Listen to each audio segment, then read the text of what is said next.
আজ পয়লা বৈশাখে সবাইকে আমার তরফ থেকে শুভ নববর্ষ। আর দেখো সকাল সকাল উঠে ঠাকুর পুজো হয়ে গেছে, গোপুলাকেও সাজিয়ে দিয়েছি, খেতে দিয়ে দিয়েছি।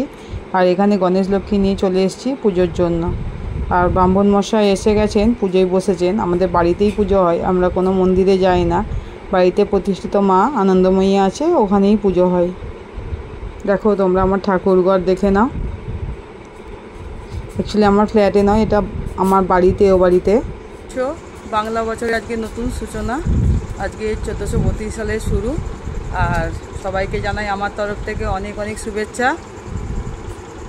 এই যে দেখো গণেশ লক্ষ্মী পুজো করা হয়ে গেছে। সবাই দেখে নাও কেমন হয়েছে, জানাবে গণেশ লক্ষ্মী আমার। আর আমি এই যাচ্ছি কারখানায় বসাতে। তোমরা অনেক অনেক এনজয় করো, মজা করো, আর ভালোভাবে আজকের দিনটা পালন করো।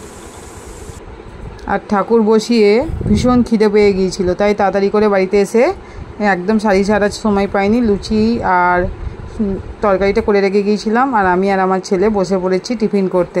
দেখো একদম শাড়ি চেঞ্জ করারও সময় পাইনি। আমার বর এখনও আসেনি, ও এলো পরে খাবে। আমরা দুজনে এখন টিফিনটা খেয়ে নেব। তারপরে আমার আবার কাজ আছে, রান্নাঘরেও ঢুকতে হবে। আজকে পয়লা বৈশাখ যেহেতু রান্নাবান্না তো একটু হবেই। আর দেখো কত ধরনের মাছ নিয়ে এসছে, এই মাছগুলো কাটা হবে, গোছানো হবে, তারপর রান্না হবে। আর চিংড়ি মাছটা দেখেই তো আমার ছেলে বলল মালাইকারি খাবে। তো আমি এখন ধুয়ে বেশ করে পরিষ্কার করে চিংড়ি মাছের খোসা ছাড়িয়ে পিঠ থেকে যে নোংরাগুলো আছে বের করে ধুয়ে কেটে গুছিয়ে নেব। আর তোমাদের কার কি বাড়িতে রান্না হলো সেটা কিন্তু কমেন্ট করে জানাবে। এর মধ্যে দেখছি পমফ্রেট মাছটা আমার বর কেটেই আনেনি, তো ওটাকে কাটবো, কেটে গোছাবো, গুছিয়ে রান্না বান্না করে নেব।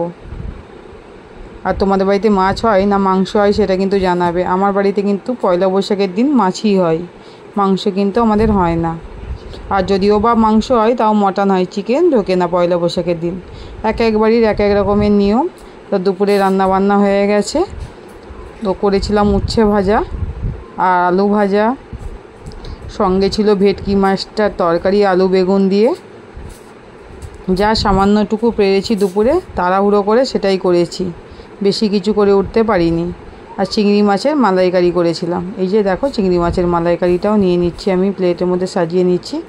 আর সঙ্গে চাটনি পাঁপড় ছিল, মিষ্টিও ছিল। আর আমরা দুপুরবেলাটা লাঞ্চ এইভাবেই সারলাম। তোমরা কি কি দিয়ে খেলে সেটা জানাবে। আর সবাই পয়লা বৈশাখ আনন্দে কাটাও, সবার নতুন বছরটা ভালো যাক, আর সুস্থ থাকো, ভালো থেকো। আমি ঈশ্বরের কাছে এই কামনাই করি যে সবাই ভালো থেকো, আনন্দে থাকে আর শান্তিতে থাকুক।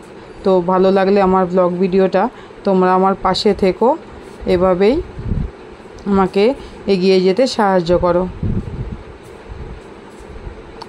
অনেক অনেক ধন্যবাদ আমার ভিডিওটা দেখার জন্য।